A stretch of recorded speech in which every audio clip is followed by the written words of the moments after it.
جاتا، بہتر تھا تو زمین کے اندر سما جاتا، بہتر تھا تو پانی میں ڈوب کر کے مر جاتا۔ تیرے دماغ کے اندر یہ باتیں کیسی آئی؟ اللہ کی قسم، اللہ والے ایسے بندے بھی گزرے ہیں۔ جناب محمد رسول اللہ کی جیونی اگر آپ پڑھیں گے، نبی اکرم قرآن و حدیث اگر بیان کیا کرتے تھے تو صحابہ ایسے بیٹھ جایا کرتے تھے، ایسا لگتا تھا گویا کہ ان کے سروں کے اندر پرندے بیٹھ گئے، بالکل شانت، اتنا شانت ماحول کہ میرے بھائی کو اتنا شانت ماحول کائنات میں بھی ہم نے رمضان گزارا۔ رمضان المبارک جیسا مقدس مہینہ جو خوش نصیب لوگوں کو ملتا ہے، ہر کسی کو نہیں۔ اس سال جو زندہ ہے، یہ ضروری نہیں آنے والا 2026 کا جو رمضان آنے والا ہے، ضروری نہیں کہ اس رمضان تک آدمی زندہ ہے یا اس رمضان کو آئے، ضروری نہیں ہے۔ جس کی زندگی میں رمضان المبارک کا مہینہ آ جائے بڑا خوش نصیب آدمی ہے۔ اور رمضان المبارک کا مہینہ ہر سال ایک بار آتا ہے، کیوں؟ لوگوں کو دیندار بنانے کے لیے، متقی بنانے کے لیے، پرہیزگار بنانے کے لیے، اس کو پکا سچا مسلمان بنانے کے لیے مہینہ آتا ہے۔ اور ایک مہینہ یہ تعلیم دے کر کے چلا جاتا ہے کہ تمہیں 11 مہینے زندگی کیسے کاٹنی ہے، 11 مہینے تمہیں زندگی کس طریقے سے گزارنی ہے۔ زندگی میں بہت ساری آزمائشیں تیری زندگی میں آئیں گی، بہت سی چیزیں تمہاری آنکھوں کے سامنے ہوں گی، لیکن ان تمام چیزوں سے بچ بچ کر کے نکل جانا ہے۔ جس طریقے سے تم رمضان کے مہینے میں حالت روزہ میں جیسے بچ بچ کر کے نکل گئے، روزے کی حالت میں تمہارے سامنے کھانا بھی ہے، پانی بھی ہے، لذیذ سے لذیذ پکوان بھی موجود ہے، بہترین کھانا بھی موجود ہے، بیوی بھی موجود ہے، لیکن تم اس کا استعمال نہیں کر رہے ہو، ان چیزوں کو کھا نہیں رہے ہو، کیونکہ تمہیں معلوم ہے کہ اللہ رب العالمین نے حالت روزہ میں منع کر دیا ہے۔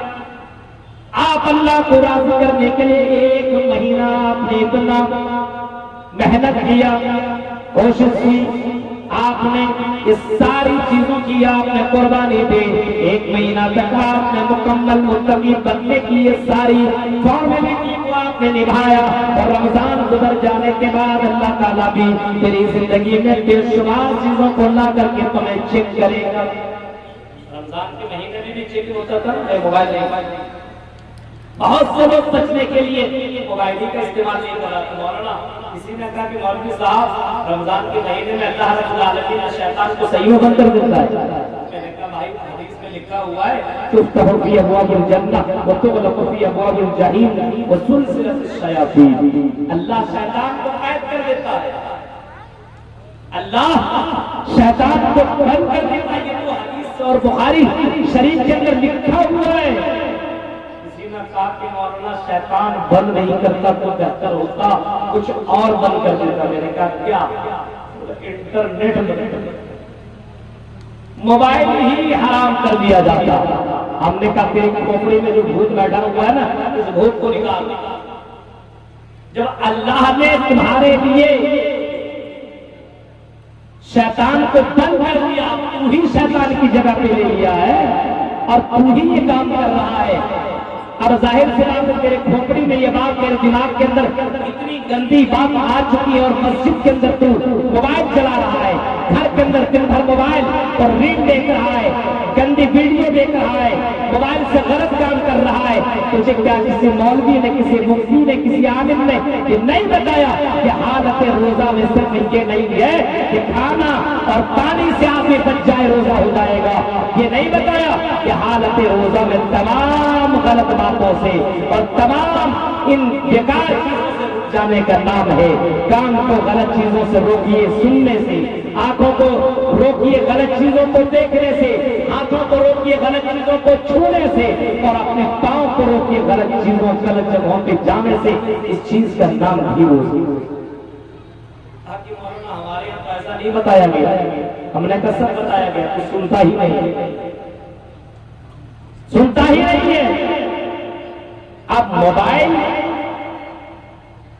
کیا کہتا ہے کہ موبائل ہمارا روزہ برباد کر رہا ہے. جلسے میں ابھی تقریر ہمارے شیخ اسلم حقانی صاحب کی زبردست طریقے سے تعلیم کے اوپر ہو رہی تھی اور میرا پورا دل و دماغ شیخ کی تقریر کے اوپر لگا ہوا تھا. اتنی قیمتی باتیں بتا رہے تھے. میں کیا دیکھ رہا ہوں، ایک 12 14 15 سال کا لڑکا بیٹھا ہوا فری فائر کھیل رہا ہے. بتائیے جنہیں دیکھ کے شرمائی یہود جلسے گاہ میں اور بغل میں بیٹھ کر کے چن رہا ہے تو دیکھنا شرم نہیں آتی ہے. میرے بھائیوں، ابھی رمضان گزرے ہوئے تو 4 ہی دن تو گزرے ہوئے ہیں. 3 دن آپ کی زندگی میں تو رمضان گزرا ہی ہے. 3 دنوں کے بعد اتنا بڑا شیطان تیرے پر قبضہ کیسے کر لیا؟ تجھے اتنا بڑا شیطان کیسے بنا دیا؟ جہاں پہ قرآن کی آیتیں پڑھی جا رہی ہے، قرآن اور حدیث بیان ہو رہی ہے، اس کے باوجود لگا ہوا موبائل میں، لگا ہوا لڑکیوں کے چکر میں، لگا ہوا لڑکوں کے چکر میں. یہ کون سا معاملہ ہے؟ آؤ میرے بھائیوں، سلف صالحین کی زندگی اگر آپ پڑھیں گے تو اللہ کی قسم یہ سلف صالحین روزہ گزر جانے کے بعد، رمضان المبارک گزر جانے کے بعد 6 مہینہ تک کنٹینیو اللہ سے یہ دعا مانگا کرتے تھے کہ اللہ اے پروردگار عالم تو ہماری عبادت کو قبول کر لے، ہمارے روزے کو قبول کر لے، ہمارے صدقہ خیرات کو قبول کر لے. اے اللہ جو ہم نے رمضان کے مہینے میں جو عبادتیں کی اللہ اس کو قبول کر لے. اللہ روزہ تو ہم نے رکھ لی اللہ، لیکن قبول کرنا تیرا کام ہے اللہ. اے اللہ ہماری عبادتوں کو ریجیکٹ نہ کرنا، ہماری عبادتوں کو برباد نہ کرنا، ہماری عبادتوں کو کینسل نہ کرنا. اے اللہ ہماری عبادتیں ایکسپٹ کر لینا. اے اللہ یہ عبادتیں میں نے تیرے لیے کی ہے. ربنا تقبل منا. یہ سلف صالحین تھے تو 6 مہینہ تک رمضان کی قبولیت کے لیے دعا مانگا کرتے تھے. آج کے مسلمان ایسا لگتا ہے عید کا چاند دکھا، عید کی نماز پڑھی اور اس کے بعد لگتا جنت الفردوس کا کنفرم سرٹیفکیٹ مل گیا ہے، اب یہ پکا جنتی بن گیا ہے. اسے نماز، اسے قرآن، اسے دین سے کوئی مطلب نہیں ہے. حالات تو وہی ہیں. متقی بنانے کے لیے جب رمضان کا مہینہ آیا لعلکم تتقون، اے میرے بندو ہم نے یہ رمضان المبارک اس وجہ سے تمہارے پر فرض کر دیے تاکہ تم متقی بن جاؤ، دیندار بن جاؤ. اے لڑکیوں تم بھی دیندار بن جاؤ، اے لڑکوں تم بھی دیندار بن جاؤ، اے دنیا والوں تم بھی دیندار بن جاؤ. اب اللہ جو قرآن کریم کے اندر جو آیت میں کہہ رہا ہے سنو، جو میں نے قرآن کریم کے اندر جو آیت کریمہ کے سامنے تلاوت کی اللہ فرماتا ہے احسب الناس ان یترکوا ان یقولوا آمنا وهم لا یفتنون. اے میرے بندو کیا تم نے یہ گناہ کر لیا ہے؟ کیا تم نے یہ سوچ لیا ہے؟ کیا تم نے یہ سمجھ لیا ہے کہ تم نے اپنی زبان سے لا الہ الا اللہ پڑھ لیا، اپنی زبان سے محمد رسول اللہ کا اقرار کر لیا، اپنی زبان سے کلمہ پڑھ لیا، اب تمہارا امتحان نہ ہوگا، تم نے ایمان لیا اب تمہاری آزمائش نہ ہوگی، تمہیں چیک نہ کیا جائے گا، تمہارا امتحان نہ لیا جائے گا، تمہیں آزمائش نہیں کی جائے گی، تمہارا امتحان نہیں لیا جائے گا. احسب الناس ان یترکوا، کیا تمہیں چھوڑ دیا جائے گا، تمہاری آزمائش نہ ہوگی؟ کیا تمہاری زندگی میں فتنے نہ ڈالے جائیں گے؟ کیا تمہاری زندگی میں آزمائشیں نہ ڈالی جائیں گی؟ کیا تم نے یہ سوچ لیا ہے؟ اللہ کہتا وَهُمْ لَا يُفْتَنُونَ. اے میرے بندے کیا سمجھتے ہو کہ تم فتنے کے اندر مبتلا نہیں کیے جاؤ گے؟ کیا سمجھ رہے ہو؟ اللہ کہہ رہا ہے اے میرے بندے یہ تو میری سنت رہی ہے، یہ تو میرا طریقہ رہا ہے، یہ تو میرا قانون رہا ہے، یہ تو میری زندگی، یہ تو تمہاری زندگی کے اندر میں نے اصول بنا دیا ہے جو دنیا کے اندر آیا ہوا ہے.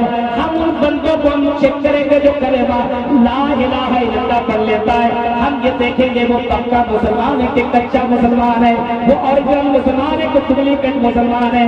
واقعی وہ مسلمان ہے جس سے لیبل لگا لیا، صرف بچوں کا پاجامہ پہن لیا، صرف ٹوپی پہن لیا، صرف نقاب پہن لیا، صرف حجاب پہن لیا، صرف نام رکھ لیا کہ اسی وجہ سے وہ مسلمان ہے کہ اوریجنل مسلمان ہے.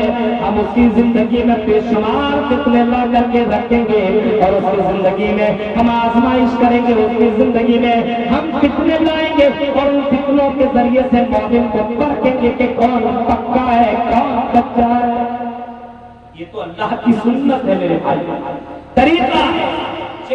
شہر رمضان ختم، اب شیطان بھی چھوڑ دیا ہے، جو قید تھا وہ چھوڑ ہی گیا، انتظار کر رہا تھا، بس رکے رہو رکے رہو، بس یہ آدمی بھی انتظار کر رہا تھا، 4 دن بچا ہے، 5 دن بچا ہے، شیطان بھی انتظار کر رہا ہے، 4 دن بچا ہے، 5 دن بچا ہے، 2 دن بچا ہے، وہ نہیں سمجھ رہا 2 دن بچا، تو انتظار کر رہا ہے، میں بھی انتظار کر رہا ہوں، تو انتظار کر رہا ہے، میں بھی انتظار کر رہا ہوں، تو نکل میں تجھے کیسے جکڑتا ہوں، اور جیسے نکلا یہ چاند عید کا، ویسے یہ شیطان بھی نکلا، اور اتنا نکلا اور ایسے قبضے میں لیا، عید ہی کے دن ایسا لگتا ہے یہ سلمان اور شاہ رخ کا بھائی بن گیا، یہ عامر کا بھائی بن گیا، یہ ہیروئن یہ فلمی دنیا کی بہنیں بن گئی، ایسی ایسی شکل و صورت اور ایسے ایسے کپڑے، اور نوجوانوں کے اندر ایسے لباس،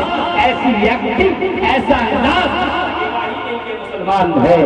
اور پہلا کون سی فلم ریلیز ہوئی ہے سلمان خان، دیکھیے سکندر، سن رہے ہیں کون سی مووی؟ سکندر، آؤ ہم تو سر میں ڈوبے ہیں، تم کو بھی لے ڈوبے، آپ بتائیے عید کا تحفہ دے رہا ہے یہ مسلمان، جنہیں دیکھ کے شرمائیں لگے، عید کا تحفہ بہتر تھا کہ عید کے دن یہ فلم نہ نکلتا، بہتر تھا سلمان کی زندگی میں بتاؤ کہ تمہیں بھی کرنا ہے مسلمان کے نام پہ، جو تم دنیا کی دولت کمانے کے چکر میں مسلمانوں کو تم شیطان کی جگہ پہ جگہ لے لیے ہو، اللہ کی تمہیں بھی جواب دینا پڑے گا، اور جو مسلمان پہلا ہے میرے طرف سے عیدی کا تحفہ، ہم ٹکٹ کٹوائیں گے، اتنے مسلمان ہوں گے جو پہلا کلکتہ سے دلی سے فون آیا، مولانا ہمارے یہاں بلیک، ہمارے یہاں ٹکٹ ہی نہیں مل رہا، میں نے کہا جنت کے ٹکٹ ہے کیا؟ پہلا دن شکرانے کے طور پر عید کی نماز کیوں پڑھ رہا بات کرنا، عبادتیں کیا شکرانے کے طور پر، اور وہاں پہ فرشتے دعا کر رہے تھا اس کی عبادت کو اللہ قبول کر دے، یہ بندہ یہاں عبادت قبول کروانے نہیں گیا، چھوٹے سے مولانا تقریر ختم کرے ہم شو کر دیکھ لیتے، یہ حال ہے، اور اسی